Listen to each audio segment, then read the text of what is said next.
नमस्कार मित्रों, अतुल आश्रम में आपका स्वागत है। रामचरितमानस हमारा प्रिय ग्रंथ है। हम सब भारतीय इसका पाठ करते हैं, इसको बहुत ऊंचे स्थान पर रखते हैं, इसका मनन करते हैं, इसका गान करते हैं, इसे गुनगुनाते हैं, इस पर चर्चा और परिचर्चा होती है। उसमें भी सुंदर कांड में बड़ा ही सुंदर प्रसंग है, क्योंकि दुखी सीता माता को हनुमान जी ने ढाढ़स बंधाया है। हनुमान जी ने राम जी का काज किया है। बड़ा ही पावन प्रसंग है। इसमें एक पंक्ति, एक चौपाई हमारे मन में बार बार आती है। वो इस तरह से है, कछुक दिवस जननी धरु धीरा, कपिन सहित अयहि रघुवीरा, निशिचर मारी तो ही ले जइहि, तिहु पुर नारदादि जसु गइहि। यद्यपि कि इसके पहले भी बहुत सी बात कही गई है। हनुमान जी ने सीता माता का पता लगा लिया है, उन्हें दुखी देखा है, तब उन्होंने सांत्वना दी है। कह कपि हृदय धीर धरु माता, सुमिरि राम सेवक सुखदाता, उर आनहु रघुपति प्रभुताई, सुनिमम बचन तजहु कदराई। कितना सुंदर कहा उन्होंने कि हे माता, सुखदाई श्री राम जी का सुमिरन कीजिए, उनकी प्रभुता का सुमिरन कीजिए। उनके उनके वान में क्या क्षमता है, आपने तो सब देखा है अपने आंखों से। उनका सुमिरन कीजिए, उनका स्मरण करिए। कपि हृदय धरु धीर मह, कपि का हृदय धीर धरु माता, सुमिर राम सेवक सुदाता। राम जी का स्मरण करें। उर आनहु रघुपति प्रभुताई, उनकी प्रभुताई को जरा सा अपने हृदय में लाइए, याद कीजिए। कैसे खरदूषण और त्रिशरा जैसे 14,000 राक्षसों का उन्होंने थोड़े ही समय में सफाया कर दिया था दंडकारण्य में। उन प्रभु का याद कीजिए, उनका स्मरण कीजिए, उनकी प्रभुता को याद कीजिए। और जो मन में क्लेश है, मन में जो कदराई आ रही है, कुछ भी अगर कायरता का भाव है तो उसका परित्याग कीजिए। फिर उन्होंने आगे बहुत सुंदर ओजस्वी शब्दों में कहा, क्या कहा, निशिचर निकर पतंग सब, निशिचर निकर पतंग सम, रघुपति बान कृशानु, जननी हृदय धीर धरु, जरे निशाचर जानु। उन्होंने कहा कि इन राक्षसों की क्या बिसात है। समझिए कि ये सब फतिंगे हैं, प्रकाश पुंज में जलने वाले पतंग हैं। ठीक है, अब इन पतंगों को तो जलना ही है, इनको थोड़ा सा पहले ही जला हुआ मान लीजिए। ये तो सब फिनिश्ड हैं।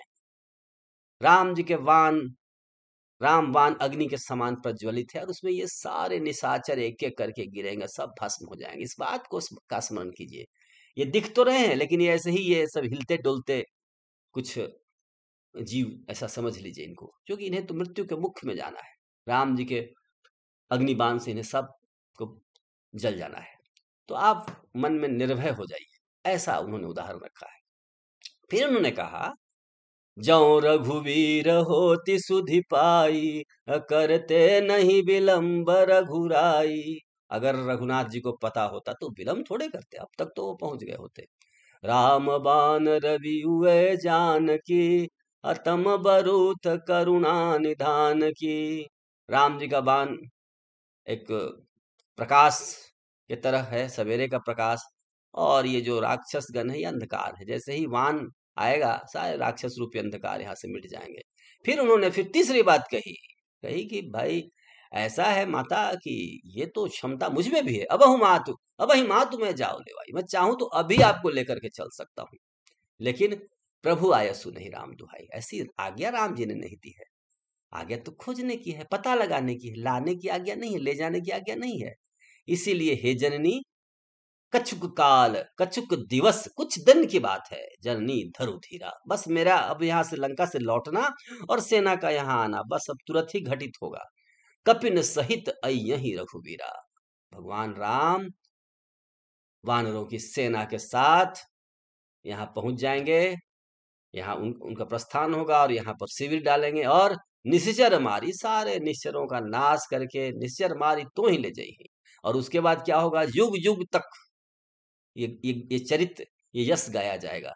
तिहुपुर नारद आदि, जिसके तीनों लोकों में यश गाया जाएगा श्री रामचंद्र और श्री सीता माता का, ऐसा होगा। इस तरह से ढाढ़स बंधाया जाता है दुखी बहनों को। हनुमान जी ने एक उदाहरण पेश किया है। और यहाँ पर ये कह दें कि वही राम जी का चरित्र, यही सारा हम सारे भारतवासी युग युग से पाठ करते आ रहे हैं। हमारे पूर्वज भी वही पाठ करते हैं, हम भी। और सही में सभी लोगों में इसका प्रचार है, इसकी महिमा है। जे कहत गावत सुनत समझत नर परम पद पावहि, इसके बारे में कहा गया है। हाँ, अ, सकल सुमंगलदायक रघुनायक गुणगान, सादर सुनहि जे तरहि भव सिंधु बिना जल जान। तो ये वो चरित्र है। और मित्रों, आपको मैं बता दूं कि परतंत्र काल में भी इसका बहुत उपयोग हो गया है, हुआ है। सीता माता को, भारत की स्वतंत्रता को लोगों ने सीता माना है, जिसका हरण हो चुका था। और इसलिए स्वतंत्रता परतंत्र काल में जब भी स्वाधीनता संग्राम हुआ, मानस को इस रूप में देखा गया कि देश की मुक्ति मतलब सीता की मुक्ति है। और जो भी इस संग्राम में लगे थे वो सब वीर हनुमान थे, वो सब वानरी सेना थी। और इस तरह से भारत को स्वतंत्र किया गया। तो हमारा हर प्रोजेक्ट इसी तरह का है, हमें इसी सेंस में प्रोजेक्ट को लेना चाहिए। और हमारा फोकस बिल्कुल श्री हनुमान जी की तरह होना चाहिए। तो आइए हम फिर एक बार पाठ करें। कछुक दिवस जननी धरु धीरा, अनुज सहित अयहि रघुवीरा। निशिचर मारी तो ही ले जइहि, तिहु पुर नारदादि जस गइहि। मित्रों, एक स्वस्थ, संपन्न, शक्तिशाली और सबल ज्ञानवान राष्ट्र का हम निर्माण करें। हम अपने पूर्वजों की स्थाति रामचरितमानस पर चिंतन करें, मनन करें, चर्चा करें, भक्ति करें, विचार करें, स्वाध्याय च प्रवचने च, और हम जीवन में आगे बढ़ें, एक अच्छा एटमॉस्फेयर तैयार करें। जय श्री राम, जय भारत, जय जगत।